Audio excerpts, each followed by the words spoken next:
कल क्या यहाँ देखा था, चित्तवृत्ति निरोध हो गई रात को।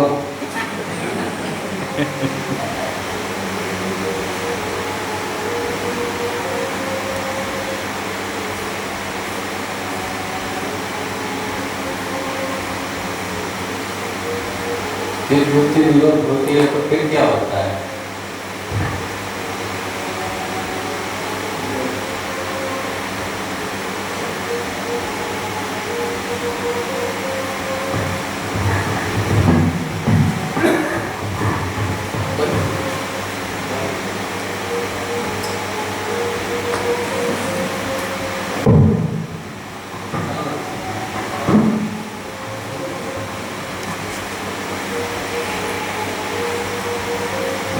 सब लोग दिखाई देते हैं, इसकी कुर्सी खाली क्यों है? और नहीं लक्ष्मण भाई नहीं है, कहाँ है?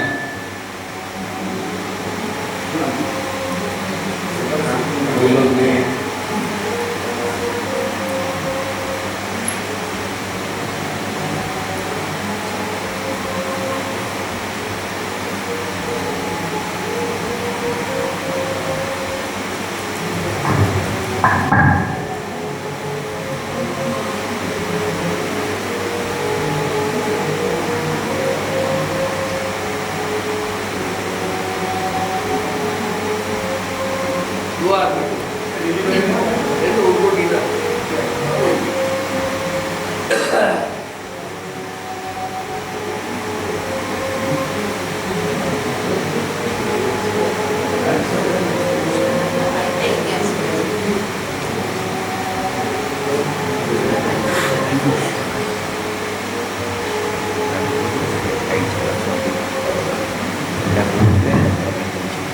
तो हमने कल देखा चित्त वृत्ति निरोध, चित्त शब्द। चित्त क्या है? चित्त मतलब इंडिविजुअल। चित्त कहाँ से आया? चित्त से चित्त आया। चित्त कहाँ से आया?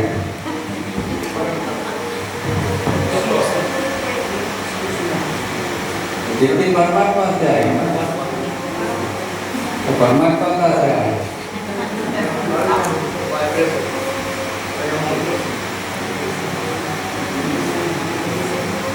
तो किसको पता नहीं परमात्मा कहाँ से आया भी यथा।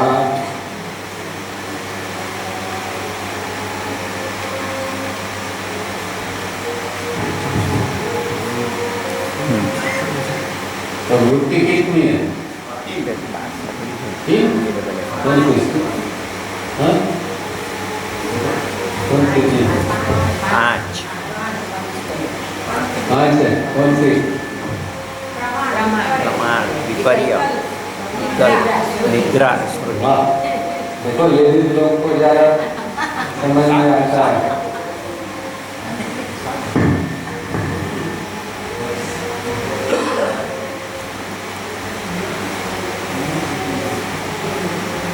और निरोध किस तरह होता है? सबसे इम्पोर्टेंट बात तो ये है, चित्त है, वृत्ति है, तो इसका निरोध कैसे करेंगे?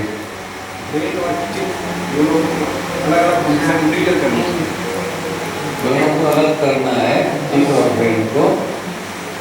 तब चित्त वृत्ति नहीं होती, तब जो है वो एक सेपरेशन है, तो वो आइडियल स्थिति है। तो चित्त वृत्ति के लिए हमने क्या देखा था कल? वाल। क्या देखा था? वाल बंद करना पड़ेगा, नीचे का वाल करेगा ऊपर, मतलब इम्पल्स अगर ब्रेन में नहीं जाता है तो ही चित्त वृत्ति बंद होती है, निरोध होता है। और थोड़ी क्षण के लिए फिर धीरे धीरे करके लंबा होता जाता है। इस तरह चित्त वृत्ति निरोध हो गई। मान के एक क्षण के लिए चित्त वृत्ति निरोध हो गई तो क्या होगा? परिणाम क्या आएगा? महर्षि पतंजलि क्या कहते हैं आगे के सूत्र में? फिर क्या होगा? सूत्र क्या कहता है? चित्त वृत्ति निरोध हो गया।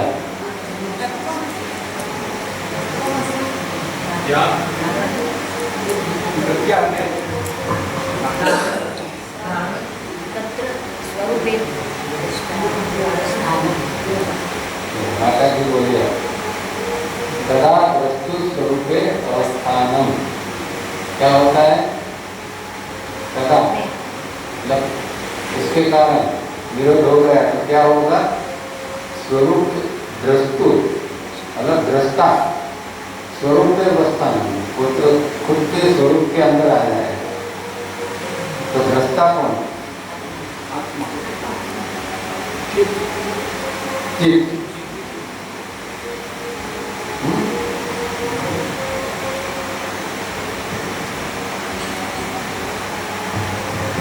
देखो ये चित्त है, ये चित्ती है और चित्ती जब चित्त में आती है तो उसके दो भाग पड़ते हैं, दो भाग हो जाते हैं। कौन से दो भाग? एक तो मैंने बताया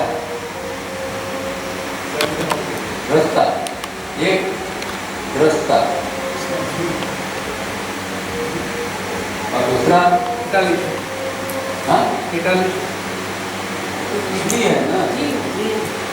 हाँ? दृष्टा और दूसरा क्या? दृष्टा है क्या? दृश्य। दृश्य देखता है, सुनता है, दृष्टा ही देखता है। दृष्टा का काम क्या है? दृष्टा का मतलब देखना, तो कुछ सामने होगा तो देखेगा। दूसरी चीज क्या बनती है? दृश्य। तो दृष्टा कौन और दृश्य क्या? मैं दृष्टा हूँ और मैं आपको देखता हूँ तो आप दृश्य हो गए। तो यहाँ हमारे चित्त के अंदर क्या होता है? दृश्य कौन सा होता है और दृश्य से क्या निर्माण होता है? दृश्य हो जाता है। बस करने के बाद लास्ट में क्या बनता है? विचार, वृत्ति। वृत्ति। यहाँ का शब्द उपयोग कर। तो ये दृश्य, मैंने पेड़ को देखा, एक ट्री है, तो क्या दृश्य का इम्पल्स आया और क्या बना? वृत्ति। वृत्ति बनी ना, फिर वो ब्रेन में वृत्ति बनी। ठीक है, तो फिर चित्त वृत्ति निरोध यहाँ हम करते हैं। ये दृष्टा और दृश्य जब तक दोनों एक साथ में है तब तक चित्त वृत्ति नहीं हो सकती। मैं पेड़ को देखता हूँ और क्या होता है? आइडेंटिफाइड हो जाता है, तो वो दृष्टा और दृश्य एक हो गया। अब दृष्टा और दृश्य अलग होंगे तो दृष्टा अपने स्वरूप में आ जाएगा। दृष्टा स्वरूप के बस्ताना, स्वरूप में आता है, अभी स्वरूप में नहीं है, वो आइडेंटिफाइड है, मतलब एक रूप हो गया है। तो इसीलिए इसके आगे के सूत्र में क्या कहते हैं? वृत्ति सारूप्यम इतरत्र, मतलब सारूप्यम का मतलब ही एक रूपता। वृत्ति सारूप्यम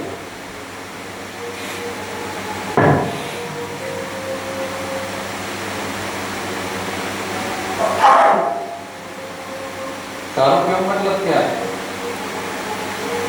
एक रूप पकड़ लिया, एक रूप हो गए। तो दृष्टा और दृश्य एक रूप हो गए।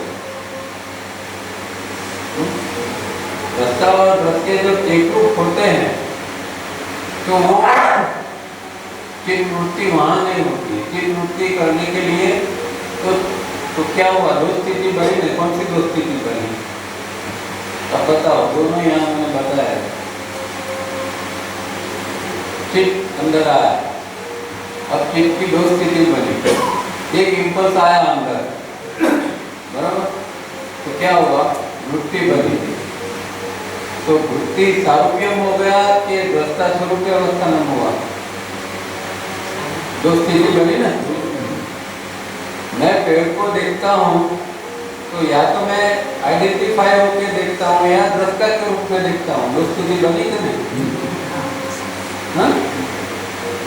तो ये वृत्ति सारूप्यम हमेशा हमारे अंदर जितने भी इम्पल्स आते हैं, इसकी ये दो ही स्थिति हो सकती है, या तो वृत्ति सारूप्यम होगा या फिर वो दृष्टावस्थान। अगर दृष्टा वहाँ अलग हो गया तो दृष्टा अपने स्वरूप में आ गया, तो अपने को पहचानने लगा कि मैं दृष्टा हूँ।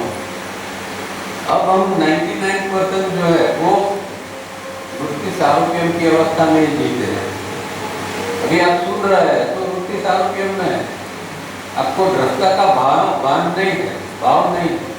दृष्टा के स्वरूप में आप अगर है और सुन रहे हैं तो आप दृष्टा है, पर आप दृष्टा के स्वरूप में नहीं है, आप खाली सुन रहे हैं, तो क्या होगा? वृत्ति सारूप्य। ठीक है, तो ये जो स्थिति है हमारे चित्त की, तो हमेशा एक आइडेंटिफिकेशन की स्थिति के अंदर हम रहते हैं, एकरूपता की स्थिति में रहते हैं, और उसमें से निकलना। तो हमें पहला जो अध्यात्म में पहला बोध होता है वो दृष्टा का होता है कि मैं हूँ। जन्म कौन लेता है? मन जन्म लेता है। जन्म कौन लेता है? जीव लेता है। तो जीव क्यों लेता है जन्म? अपने आप को जानने के लिए, स्वरूप को जानने के लिए, स्वरूप की अवस्था को जानने के लिए। तो दृष्टा ने जन्म लिया, पर वो अपने स्वरूप को भूल गए। अब हम संसार में घुल-मिल हो गए, तो हम दृष्टा को, हमारा दृष्टा गुम हो गया। अभी दृष्टा और दृश्य जो कुछ देखते सुनते सबके साथ में एक रूप ही होते, इवन विचारों के साथ में भी विचार चलते रहते, तो विचारों के अंदर एक रूप होते। तो दृष्टा वहाँ भी अलग नहीं है, वो विचारों को देख सकता है, देखता नहीं है, वो विचारों के साथ एक रूप है। तो साधना करते तो दृष्टा अलग होता है, तो वो विचारों को देखेगा कि ये विचार है, ये वृत्ति है और मैं हूँ। ये साधना है, यहाँ तक हमें पहुँचना है साधना के अंदर। तो ये दृष्टा और दृश्य, ये चित्त की अवस्था। अब यहाँ जो दृष्टा बना वो कौन बना? यहाँ दृष्टा कौन है? मैं। आत्मा को भूल जाओ, चित्त बनाना, चित्ती से चित्त बना। तो चित्त अभी दृष्टा बन गया तो वो ब्रेन की वृत्ति को देखता है कि ब्रेन के अंदर ये सब चल रहा है। जो पहला दृष्टा होता है वो चित्त खुद ही होता है। चित्त जो है वो दृष्टा का स्वरूप में आ जाता है।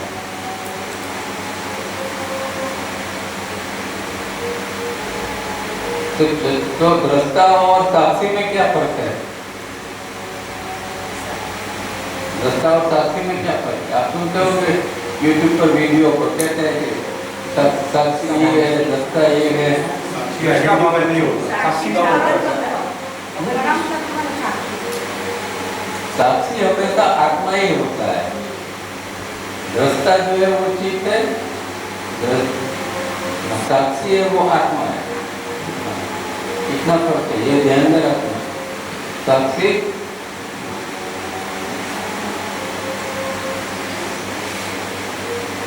साक्षी भाव में क्या फर्क है सर? उसका और साक्षी भाव में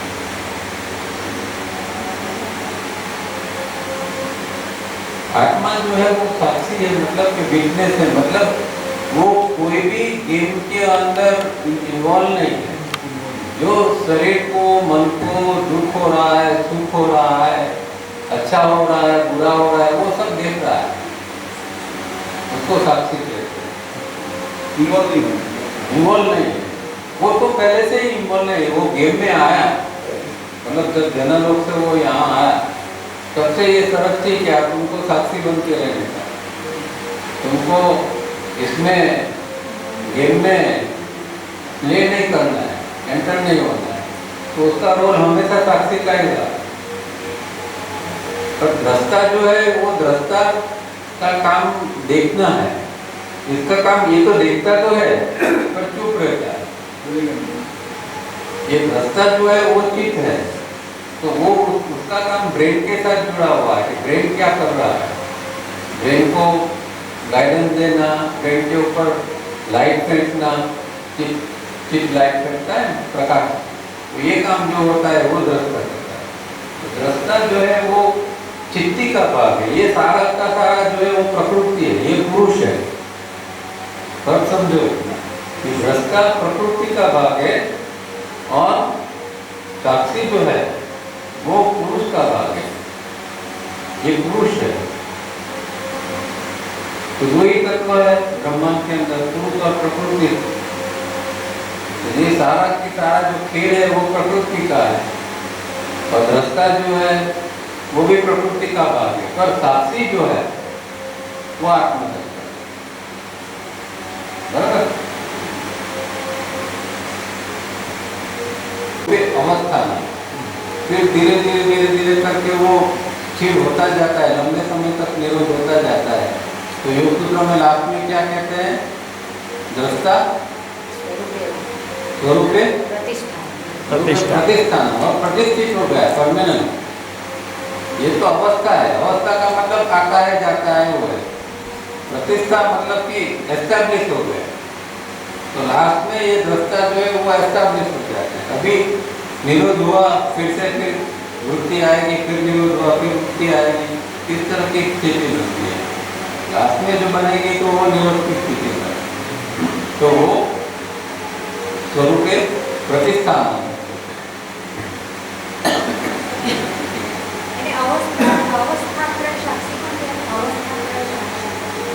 साक्षी शब्द खाली आत्मा के लिए, दृष्टा है वो यहाँ भी ये रोल तो वो साक्षी जैसा करता है, मतलब जब वृत्ति अपने आप में चलती है और वो देखता है तो वो साक्षी जैसा ही है, पर वो साक्षी है नहीं, वो दृष्टा है क्योंकि वो चीज है।